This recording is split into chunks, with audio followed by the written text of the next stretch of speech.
Hey and welcome to Pica. In today's video, we're going to build a contact form in our Next.js app that uses a Gmail integration to help us send emails. So head on into your Pica dashboard and let's connect Gmail.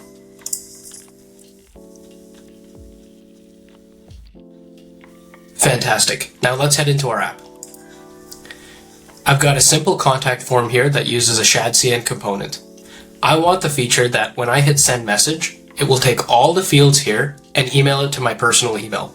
So think of this as an alternative to Formspree or any other tools out there that are built for collecting form submissions. You can do this natively just with a Gmail integration. So let's dive into the code. I'm using Cursor as my default IDE. So the first thing you're going to want to do is install the Pica MCP server in Cursor. From there, we can go ahead and prompt our build.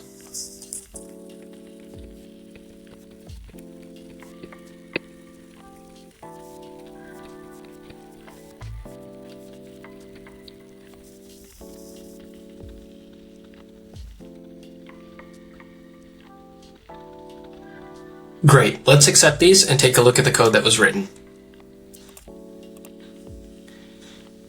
Here we can see that using the Pica knowledge, we have the backend endpoint that's going to help us send the email via Pica.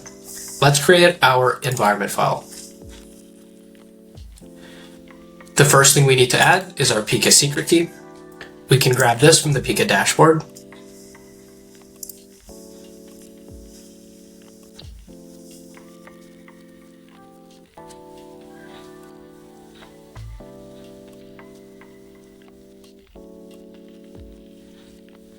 The next thing is the Gmail connection key. We can grab this from the connection table.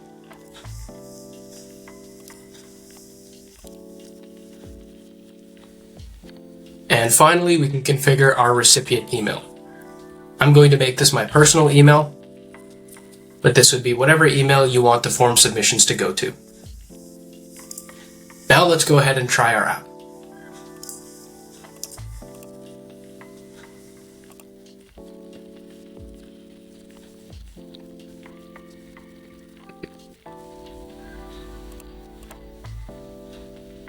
Very cool. Let's go ahead and see if this email came through.